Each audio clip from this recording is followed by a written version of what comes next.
centered support system and community living for people with intellectual and developmental disabilities. So we try to be a bridge between families and the support service system. And how do we do that? We do that by partnering with agencies and providers to improve the services. We advise the Division of Developmental Disabilities and the Children's System of Care on how to best meet the needs of families and individuals. We do have quarterly statewide meetings where all 10 councils meet together. We just had one last Saturday. Each local council has their own monthly meetings, and we advocate for change to existing services, and we provide information to the families. Tonight's presentation is about transition planning. First, I want to thank Janet Tavares and Pat Payne, who are two of our members who put this together and recruited Kathy Tamburello and Maureen Piccoli-Kern as speakers. So I will turn it over to Kathy and we'll go from there. Thank you. Good evening, everybody. I'm going to share my screen. So here we go. Harry, Phil, it's 7:05 now. Should we start? Okay. And wait a minute, I got things in the way of what I need to be able to see here.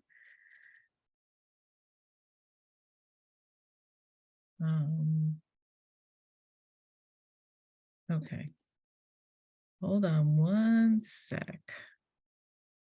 I have too many menus hiding from one thing to another.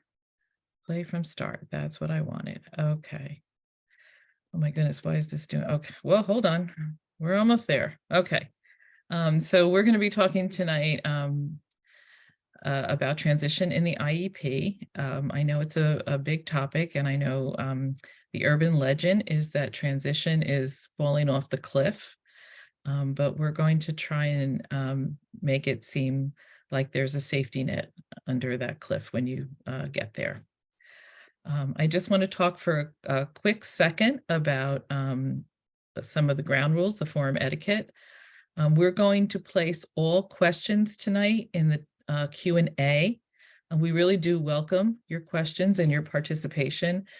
So you'll see at the bottom of your Zoom screen, that's very little right there, but there's a little icon that says Q&A. If you click on that, you can put your questions in there, and we're going to be holding them to the end of the presentation. If you want to chat with another participant, then you can use the chat. So those are two very distinctly different things. We're going to ask you to refrain from questions that refer to a very specific personal situation. And most of all, we're going to ask you to refrain from mentioning any specific school districts or staff. Those questions, though, are something that you could bring up at your Regional Family Support Planning Council meetings.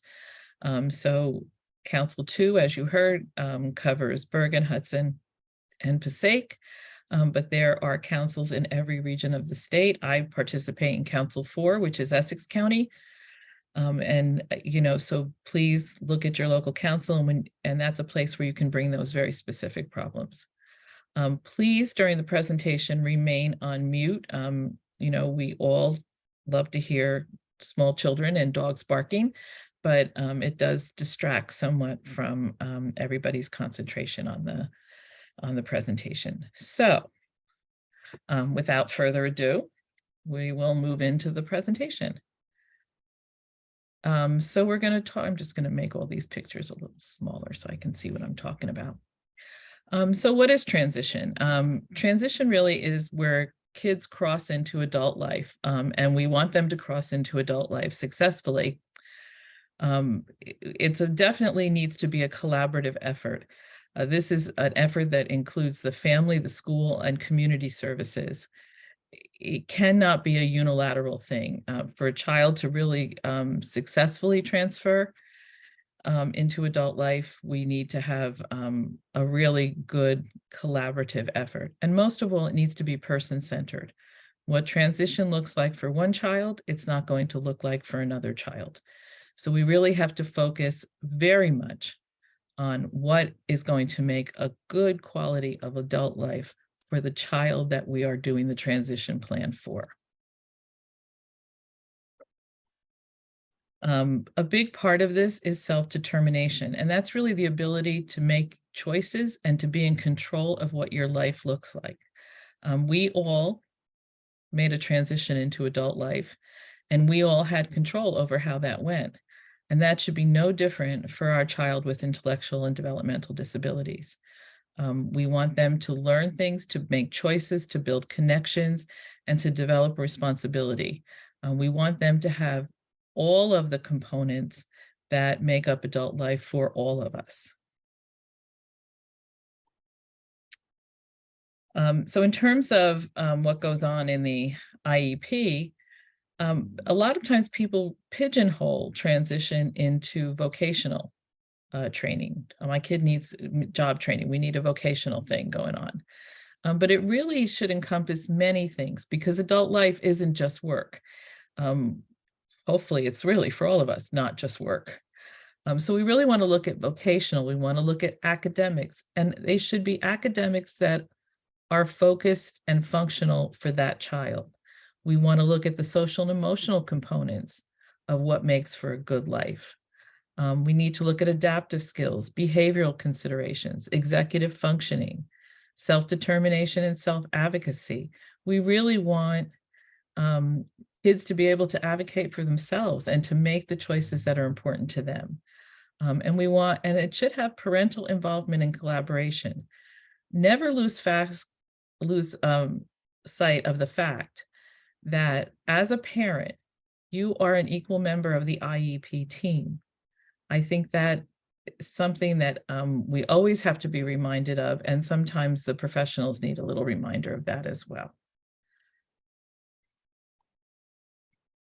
So what does the law say about transition? So you know that there are two sets of laws that govern how services in special education are delivered. One is the federal law, and that is pretty specific about transition. I'm just going to read the bottom part of it. Appropriate measurable post-secondary goals based on age-appropriate transition assessments. So remember, Maureen's going to talk a lot about transition assessments. They are a big part of developing a strong transition plan related to training, education, employment, and where appropriate, independent skills. So again, we're looking at a multi-dimensional part of the IEP. The transition services, including courses of study, need to assist the child in reaching the goals that are set. And again, those goals have to come from the family and from the individual. Then, of course, there's the New Jersey Administrative Code. And I think it bears reading the New Jersey Administrative Code when it comes to transition. And I will point out there are a lot of excellent transition resources on the New Jersey Department of Education website. It should include a statement of the student's strengths, interests, and preferences. So you're going to be looking at, again, the multidimensional component of transition: education, employment, independent living, a statement of consultations from other agencies. When you look at your transition plan, it should not, sometimes you see just a list of cookie cutter activities. This should be tailored to your kid. And the statement of interagency linkages. So this starts at 14. The federal law says it must start at 16, but New Jersey law supersedes that. Transition planning needs to be in the IEP in the year that your child will turn 14. So if you have your IEP meeting tomorrow and your child is still 13, but in June, say arbitrarily, your child will turn 14, the transition plan should be in that IEP.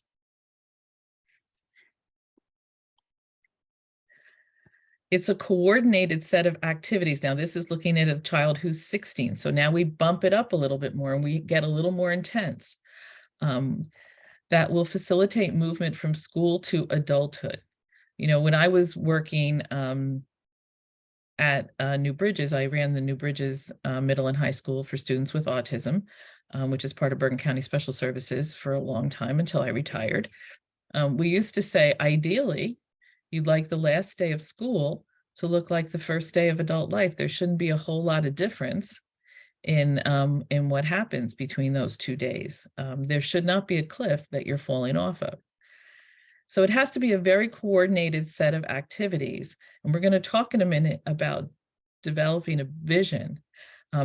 You have to start with a vision. You have to know where you're going. And then those activities in instruction, related services, community experiences, employment, daily and functional living skills should all be focused on achieving those end goals.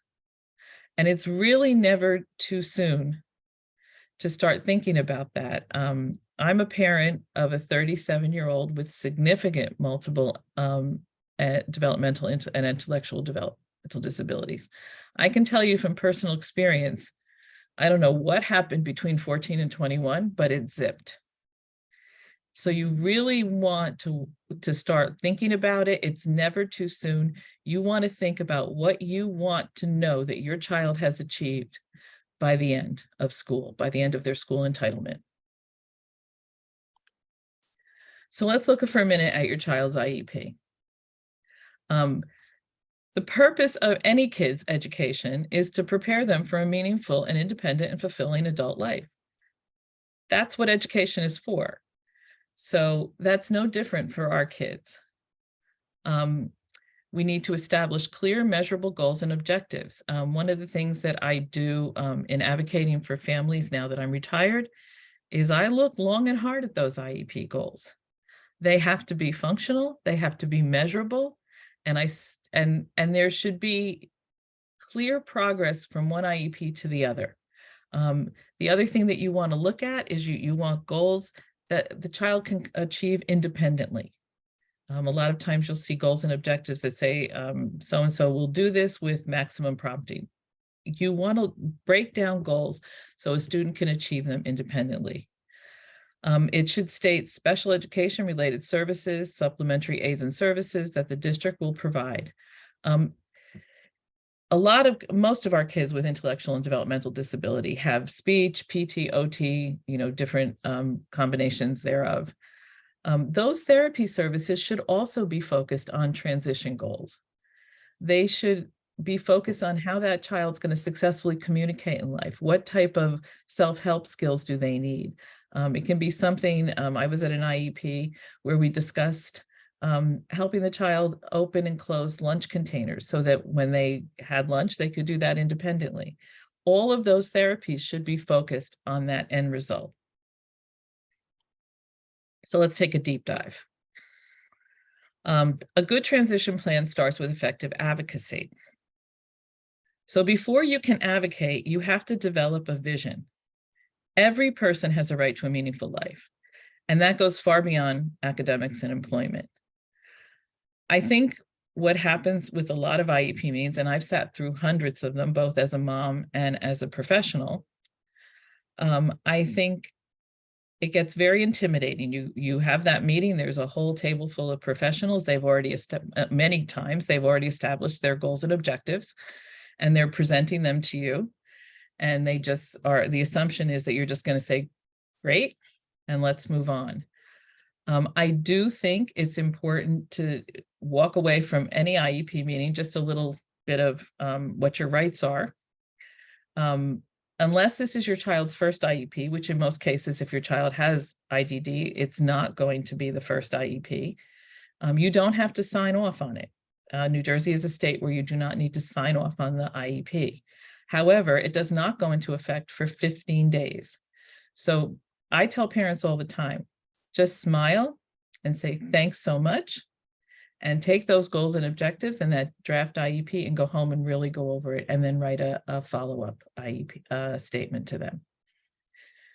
So you want to look and make sure that the IEP clearly, the goals and objectives clearly align with the vision that you're creating for your child. So there are lots of ways to start looking at where you want your child to be, to develop that person-centered plan. And you have to think of developing a vision statement for your child, you have to think of the philosophy that goes with it. That this should be tailored to your child. It should include what will make they will have a purpose in life. It should include what will make them happy. It should include the supports and services that they need. So you really want to get that on paper. I think it's very empowering to go into an IEP meeting and really to do it ahead of time with a clear vision that you can present to the child study team. This is where I want my child to go. And now we need to develop an IEP that's going to get them there. Always keep in mind that there's a very important part, and Maureen is going to talk more about this, of the IEP that is the parent concerns, parent input statement. It could be called different things. I encourage all the families that I work with to write a very strong parent input statement and send it to the team ahead of time, so they know where you want to go with your child. The thing that is really tricky is sometimes it's hard to envision that. And that's why it's really a good idea to bring in not only you, certainly your child should be part of that to the degree that they're able to do that. My son, it's very difficult for him to participate in a conversation like that. Family members and friends that know your child and can bring another perspective, that know them differently. One of the people that keeps my vision on target is my mother, my son's grandmother. She has a very clear look at him and sometimes has just gotten me right back on the track where I needed to be. So one of the ways, there are many tools that will help you develop that vision. Charting the Life course is one of them. It provides you with a framework to think about where you want your child to be. And when you think about that vision, you should not think about the services. You should think about what will make that child happy. What are the possibilities? Don't be limited by what you think you can get. Think about what will make a good life for your child. So there are many components of transition. You can see them all here. I'm not going to read them, but there's a lot to think about when your child ends their entitlement services and moves on into adult life. Certainly, I feel very strongly for my son, and my son's 37 years old. He's no longer a child, but he continues to learn. And I think those type of learning goals are still very, very important to him. Community participation is a big part of anybody's life. What kind of social activities can you have? What kind of resources in the community can you access? I'm continually looking for those for my son. We're actually starting yoga on Friday. So I think there's, you want to start to develop and think about those things. How is your child going to get where they need to go? Because the yellow school bus is not coming anymore. So what type of transition goals do you want to put in terms of transportation? Do they need to learn to ride the city bus? Do they need to learn to use Access Link? What will be the transportation options for them? Certainly, I think a big one that people don't think a lot about are, how will I transition from pediatric care to adult medical care? The social, the leisure, the independent living, all of these things are part of a transition plan. So some key questions that you can ask. As a point of reference, what are other people your child's age doing? What do other teenagers do? And am I learning what supports what I need to do to have a similar experience? One of the things that we've been looking and talking about in terms of the council's advocacy with the Department of Children and Families, AKA Perform Care, is summer camp issues. And I'm going to say problems. As we know, Perform Care will provide scholarships for summer camp, but those historically have been for camps that are disability specific. Many families would like their child to participate in just general summer camps. I always use the example that I live in Verona. Here in Verona, they have a summer playground program. They have summer music, they have summer art. So maybe instead of only allowing kids to attend the disability-specific programs, we need to look at what supports they need to be included and be part of their general communities activities.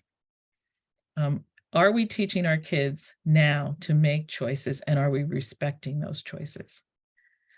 You want your child to be able to voice, however they're going to voice it, what their preferences are and what is not a preference for them. You want to help your child make some social connections. That should be part of the transition plan. Who do they need to be connected to in terms of social activities once they graduate? Creating that vision. Am I working to develop the skills and supports to get there? So really looking at what you want life to look like and what are the supports that are going to be needed in order for your child to achieve that vision. Natalie is on this call, and I stole this from you, Natalie. I don't know where, I don't see Natalie on my screen right now, but I know she's there. I was in a discussion with Natalie recently, and she said this, and it just struck me as an incredibly important point. We need to look at two things. What is important to this student and what is important for this student? So the to this student part is what works for the student and what makes the student happy. What is important for the student are what supports are needed for the student to succeed, what services are needed. So for example, if your child needs nursing services, that's a support that we have to make sure is there for them. If they enjoy music, that's something that's important to them. And we want to make sure that somehow music is part of their life.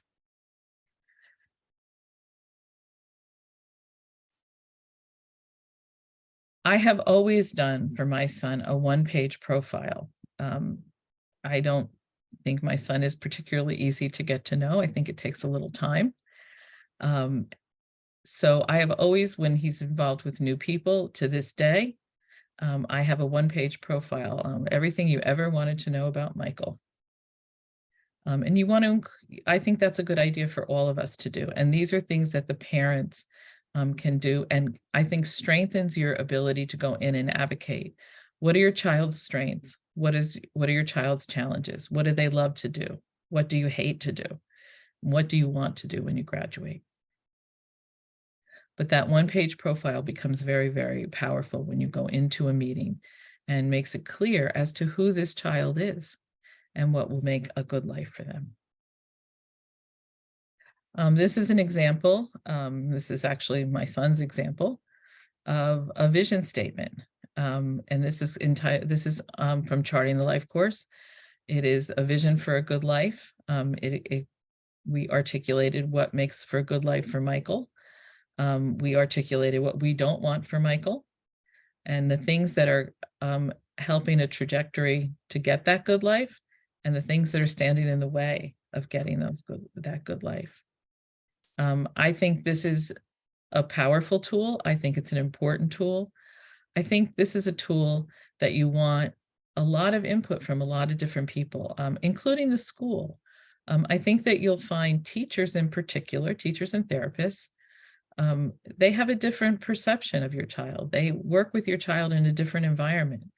To have them add their thoughts about this, I think is incredibly powerful. Again, extended family, friends, siblings, and really make it a group activity so that everyone has input and you really look at all the different sides of that child. Most importantly, your child should be part of it. And this is just one other tool that I personally use. And I found this very, very helpful. Again, just for reference sake, my son is not verbal. This talks a lot about the different life domains and what we see for him and what's important to him.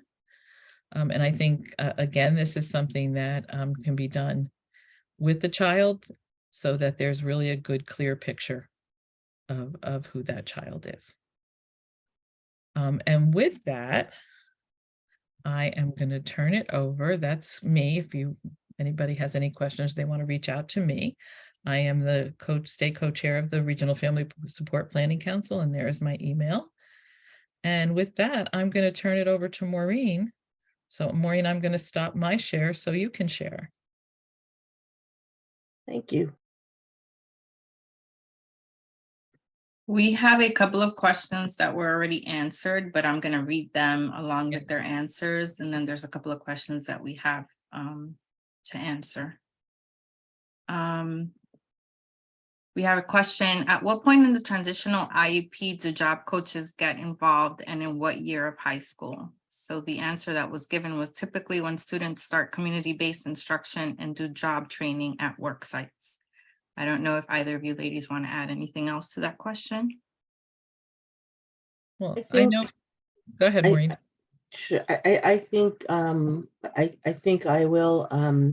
So when I was doing transition in high school, we started with freshmen and sophomores, and we did what was called job sampling, where students would go out and try out different jobs, see if they liked them, see if they were good at them. And I think if you remember one of the slides I talked about, there was a thing called situational assessments, where we could start to kind of gather information and see if these were areas that they were interested in, they were not interested in. And I kind of called it the cone. So the cone started out really wide, and the cone started getting narrower and narrower. So as students became juniors and seniors, we had a better sense, based on transition assessments and based on situational assessments, of where were the students' strengths and abilities and preferences. So that's where job coaches started coming into the picture, and they would go out with students and work with them either individually or in small groups. And it doesn't just have to be about jobs, by the way. There's a lot of students who do volunteer work, and they for them that's important because that's social, that's engaging. So I don't want you to just think about this as, my son or daughter has to go out to a job. There's lots of kids out there who benefit tremendously from doing volunteer work. And Kathy, you can add to it. I think that one of the other things that's important is there are a lot of school responsibilities when it comes to transition, but there are also family responsibilities. I think in terms of connecting your child with your community, in terms of engaging them in extracurricular activities, those types of things, engaging them if you have a faith-based organization, whatever those things are. I think engaging them as much in life as possible aids the transition. When I ran New Bridges, we did exactly what Maureen said. At 14, kids would start going out to a variety of different job sites, and we would kind of do it in marking period rotations. But by the time they got to 16, then we started to really have the job coaches taking them out to actually do work. And by the time they were 18 to 21, we were really looking at having them focus on what they were enjoying, what they were successful at, and what had the potential to take them into adulthood. A big part of that, though, I was just going to say, a big part of all of that, though, is just community-based instruction in general. I think what we saw at New Bridges was well before 14, kids benefited from community-based instruction. We had our middle schoolers out on a regular basis in the community, grocery shopping, going out to eat, going to the library, and engaging with their community, so that number one, they learned about resources and what they liked in their community. And number two, they learned how to be successful in accessing those community places. And I think that the other thing that you as parents need to be aware of is that this is not, and I had many arguments about this. This is not, going on field trips. This is not, just going out for a day and, going shopping or so there needs to be data taken. And I'm not a big data person, but when you do a transition assessment, a big part of that assessment should be what we call situational assessments. So when students are going out for community-based instruction, when they're going out at job sites with a job coach, there should be information, data that's being taken that will show you as a parent, is this a good match? Is this not a good match? So those things are really important. And please don't let your district call these field trips, because if they do, just call me up and tell me what district it is, and I'll come out there and find them and and She knows where they live. and then do what they need to do. I just want parents to understand that this is instruction. This is education. This is instruction. I used to call it school without walls. But this is as important for your sons or daughters as math, science, English, and history are. And I think you need to, understand that and really ask for, and I tell parents all the time, ask for the data. If, they're going out to a work site and they're going to CVS, ask for the data, ask for the job coach reports, ask for the situational assessments, ask for those things, and feel free to understand that it's no different than the progress reports that you get from school. No different.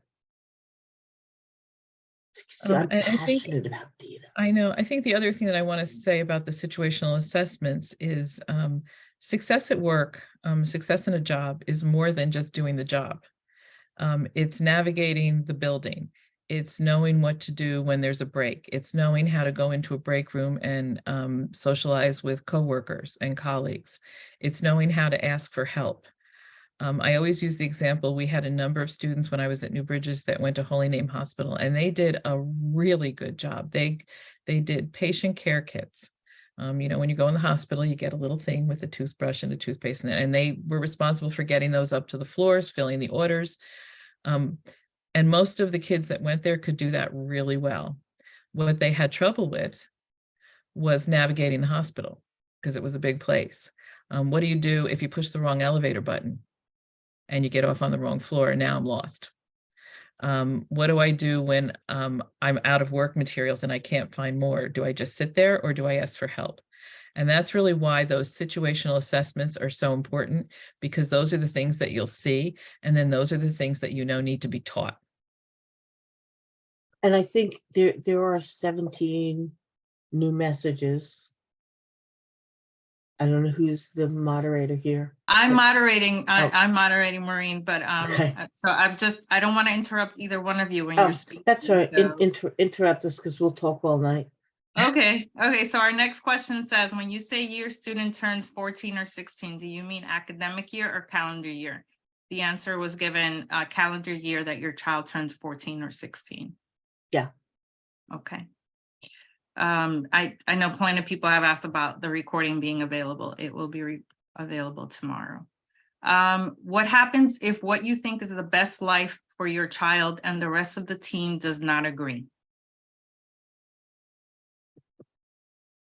I'll let you take that one, Kathy. Thank you.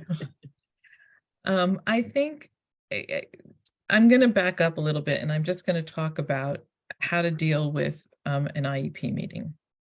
I do truly believe that you get your best results when you work on building a relationship with your team, and that you don't go in there like gangbusters, and you have a clear way of articulating what you want. The districts at times will tell you, no, we don't do transition assessments, or we don't do that assessment. I think be persistent and be clear and follow everything up in writing. This is just parental rights and being successful. So you want a paper trail of everything. And I think you want to try as hard as possible to say, you know, I'm trying to collaborate and to develop a vision for my child. The law tells us that we need to develop IEPs that are focused on meaningful progress. That does not mean having a preconceived notion of where a kid's going to end up. I think it's a tricky thing, and sometimes people end up at an impasse. You may at that point want an advocate. You may want the counsel to get advice from other parents and connect with other parents. It's a bit of a dance. In other words, there's not a great answer to that. If you truly disagree with an IEP that's presented to you within 15 days, you have the right to file for mediation or due process. For the most part, districts do not want to go to due process, and they will try to do some type of meeting with you to come to some type of agreement.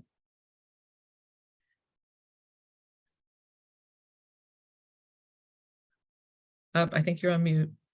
Oops, sorry. Is this transition assessment required when student turns 14?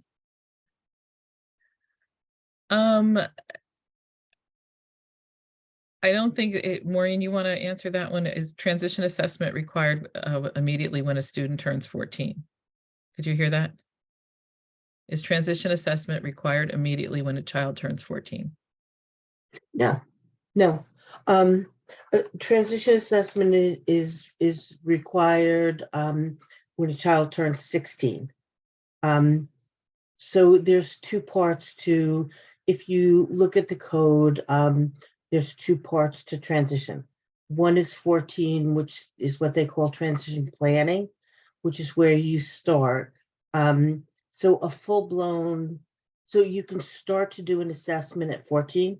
You can start to, talk to kids. A lot of schools have a program called Naviance, which is a great program to start with. You can start talking about it, but a full-blown transition assessment is not required until they turn 16. And I do think what you find is that full-blown transition assessment is defined differently in different districts. Yes, it is. And it unfortunately, it's not like an evaluation. So, an ed eval, a psych eval, those all have components to them that are required. In a transition assessment, it's a little bit more open-ended. There are some really good people out there who do amazing transition assessments. And, if you'd like, I will share a full-blown one that I've done, on a couple of kids, just so you can kind of see what they look like. I have no problem doing that. But again, the purpose of the transition assessment is to really kind of test out the outcomes. So, I've had many kids who I'm going to leave it at that. I think too, I'm going to circle back to the idea of having a vision of where you want to end up. And I think it helps when you go in to ask for the transition assessment, if it's not routinely being done, to be clear about what you want to learn from that assessment. We're doing this assessment because we want to know, because that districts will ask that. When I've asked for assessments, not only transition assessments, when I've worked with families, the district will say, well, what do you expect to get out of that? Why do you want an FBA? I want an FBA because this child is not available for instruction due to behaviors. So I want to know what the function of those behaviors are and how we can work that child past those behaviors. So I think it really helps if you know what you want to learn from that assessment. And I think you don't want to accept the answer that, well, we don't do that. We've done the typical psychological learning and social. And, And and, you can, I was you just know, gonna say, and, certainly suggest to them to outsource it. and again, what a good transition assessment will hopefully tell a parent and a student is besides their strengths and their preferences, the assessment will really align them to different occupations, different careers, different jobs, different volunteer opportunities. So that's really what an assessment does. A lot of times, kids say, crazy things, I want to be, a basketball star. You have to you have to delve into that deeper. And there are many, and I just worked with a student. He loved history, loved history. And he wanted to go to college. He wanted to be a history major. He wanted to take all history exams. We did an assessment on him, and we determined that he was not going to be able to make it through college, through no fault of his own. He was a student with an intellectual disability.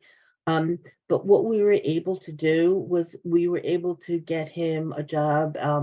We just got it for him at the Museum of Natural History in New York, where he works in an area that he loves, which is history. But he's not, the guy who runs the department. And he's happy as a clamshell. So, that's what an assessment does. An assessment doesn't, an assessment is not supposed to say you can't do. An assessment is supposed to say, this is where my interests are, and here's some occupations that match my interests. So if that makes sense, I mean, I've had many of those aha moments with kids, where I thought, there's just no way this is going to happen. But when you delve deeper into doing a really good assessment, you find things that match what their preferences are and what their strengths are, and you match them with volunteer opportunities, you match them with jobs, you match them with college. So it's just creating good matches. Okay. Can I request for multiple services in the IEP, like academics, part-time college, and employment training? Yes, yes. So if you go back to what I did, what I would recommend based on the question you just asked is New Jersey, New York, the whole country has services now called pre-ETs. Some of those services are provided by DVRS. Some of them are provided by the school, and you can ask for all of those services. Some of them through pre-ETs and some of them through your school. So when you get the PowerPoint, you'll see the pre-ET services. I think they're important too, because as you pointed out, that's a new part of the transition plan.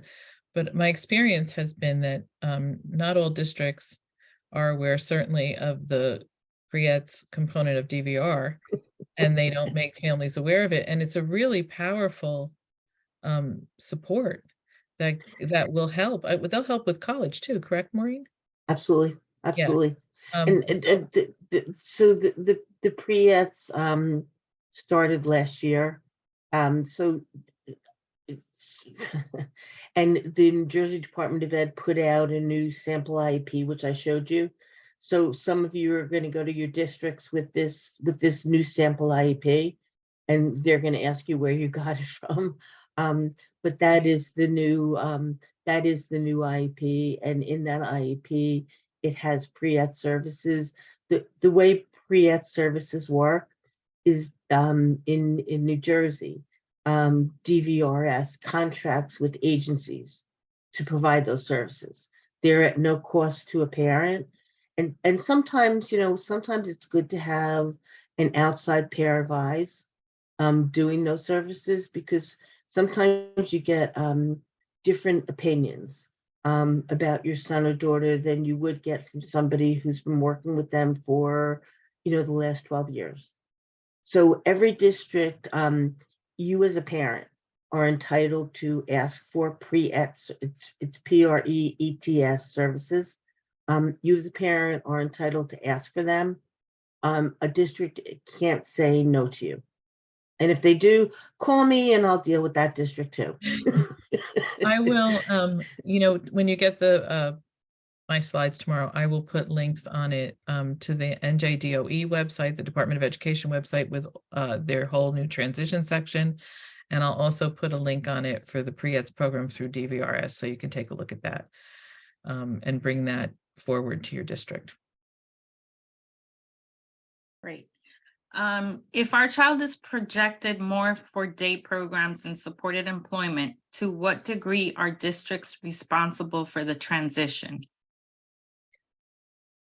I could go on about day programs forever, You go but there. You go, Kathy.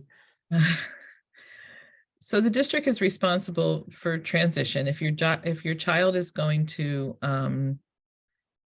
go the DDD route, the Division of Developmental Disabilities, and they're going to need a day program and or supported employment.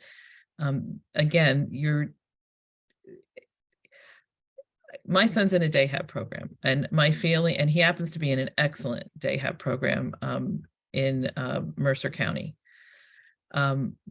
What is great about his day hab program is that he's got a variety of activities over the course of the week. He goes swimming, he goes out to eat, he goes bowling. He has a variety of classes within the program that he works on. I think if your child is looking, and you're looking at a day hab program, or you're looking at self-direction, which is another option where the family puts together a program based on the child's interests and what they will be happy doing, that's not associated with the day hab program. I think it's really important, again, to start with that vision and to have a very, very clear picture of what the components of a good week, a good day, a good year is going to look like for your child. I went into Michael's day hab program and said, these are the things that he really likes. These are the things that I feel would be important to continue to work on for him. So again, all of those components are built into his day. His day in the day hab program doesn't look like the kid sitting next to him. That day, he might be other individuals in his day hab program are leaving and going actually to work and making money. The day hab program has gotten, this particular one is very good at doing a very person-centered approach. But I think, again, it goes back to that vision. It goes back to looking at your child's profile and really being able to articulate what that looks like. I'm sure everybody knows that if you're going to go the Division of Developmental Disabilities, if that's the agency that's going to support your child once they graduate, you will have a support coordinator. The support coordinator uses something called a PCPT, person-centered planning tool. You want to be a real advocate and a real participant in the development of that. And you can add any other tools that you want. And the support coordinator's mission is to work with you to develop either a self-directed or a day hab or a supported employment schedule that is based on the individual needs, wants, and interests of your child.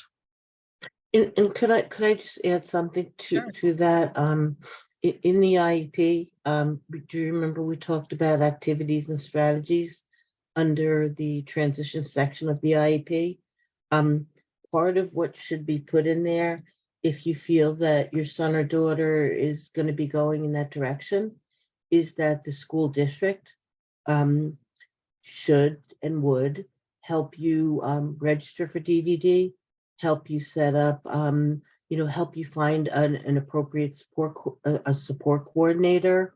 They would help you with all of those pieces of it, so that by the time you graduate, and I always call it falling off the big black cliff, by the time you graduate, you have all of those components in place already, and you're not, on July 1st saying, what do I do now?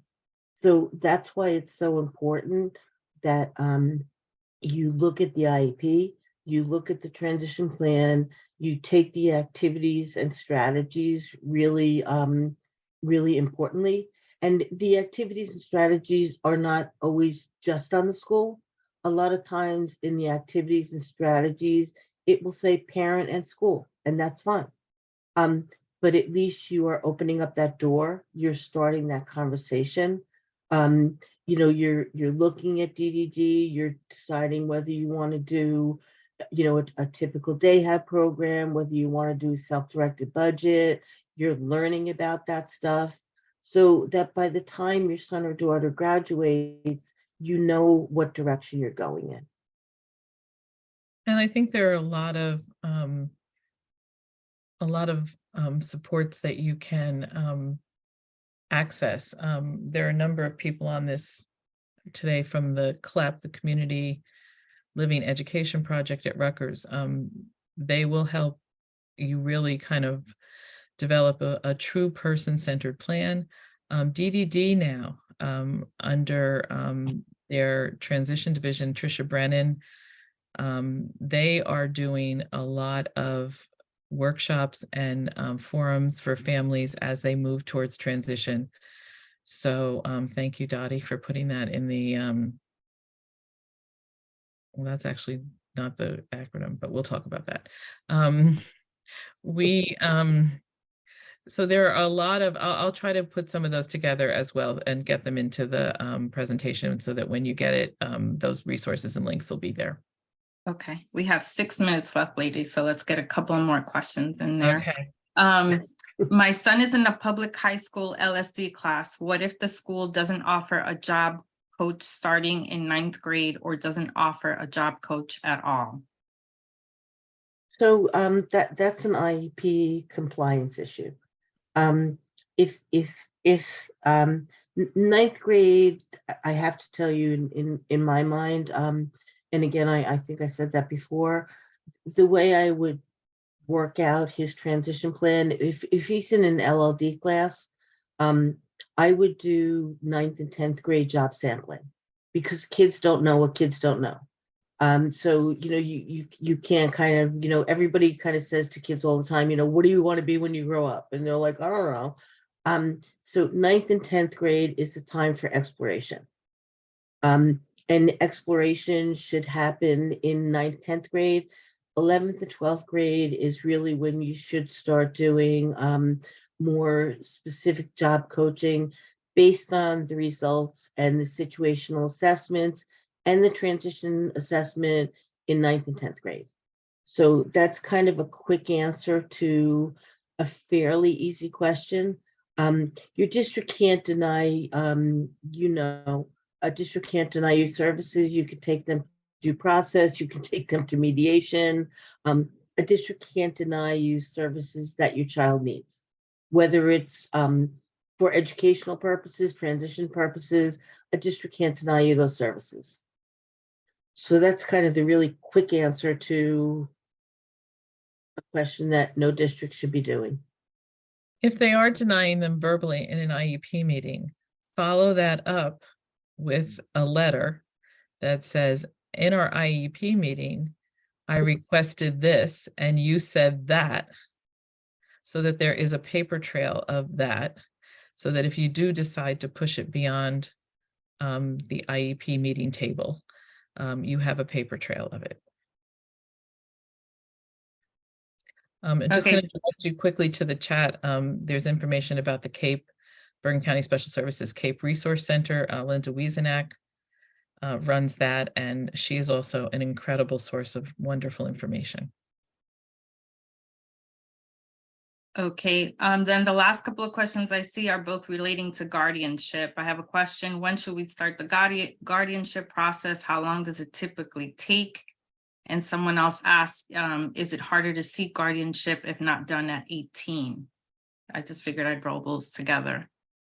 Well, I can talk about our path to guardianship. There are, as Maureen stated, and I think Walter I think it was Walter put in the chat as well. You know, you can look at supported decision-making, you can look at full, and you can look at partial guardianship in New Jersey. So it is a good idea to think about that before 18. Guardianship can be an expensive proposition, so there are ways to get that done without having to spend a fortune.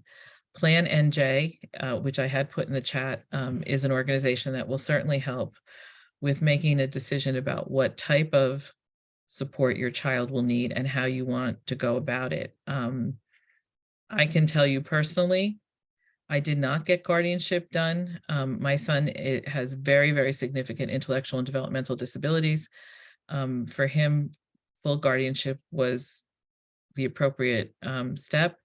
I didn't get it done by the time he was 18, and I worked on it very quickly after that, after he was hospitalized, and I had a little disagreement with the residents and realized that I was no longer his legal guardian. So it is a good idea to think about that ahead of time. Plan NJ is a wonderful resource for that. I'm sure Linda Wiesenack at the Cape Center can also give you some excellent resources for guardianship. And I just want to say just one thing about guardianship. Please understand that when we talk about guardianship, we're not talking about, there's many different types of guardianship. And, you know, it took me a long time to learn that. And not every student needs full guardianship. So when you think about guardianship, don't think about, you know, it's not black and white. There's many different kinds of guardianship that, you know, some kids may not need full guardianship. And I always, you know, kind of encourage parents, because, you know, your kids have dreams as well. So I always encourage parents to do the least restrictive type of guardianship first. And then if you need to, and if you feel that it's appropriate, then move to full guardianship. And you know, that's your decision, but I just want you to understand that, you know, when It's not people all or talk about nothing. guardianship, right, exactly, it's not all or nothing. I just want to point out that Linda Wiesenack put in the chat that on the Cape Resource Center website, there are 2 archived webinars on guardianship, which you can certainly go on the Cape Resource Center and take a look at those. And they'll give you a lot of really, really good information about that process. Okay, ladies, well, that's it for our questions. I don't know if you wanted to wrap up. It is 8:30. So I don't know if you just wanted to depart with some words of wisdom, or we just want to thank everyone for attending this evening. Well, I hope this was helpful, and I hope, you know, I think, you know, the Regional Family Support Planning Council is a great organization to connect with in terms of empowering you to be a really strong advocate for your child. And, you know, I hope that what we didn't want to do today was give you a transition discussion with timelines. Do this, do this, do this, do this, and this. We wanted you to really think more about a person-centered approach, creating a vision, and then building a transition plan that helps you get to that end result.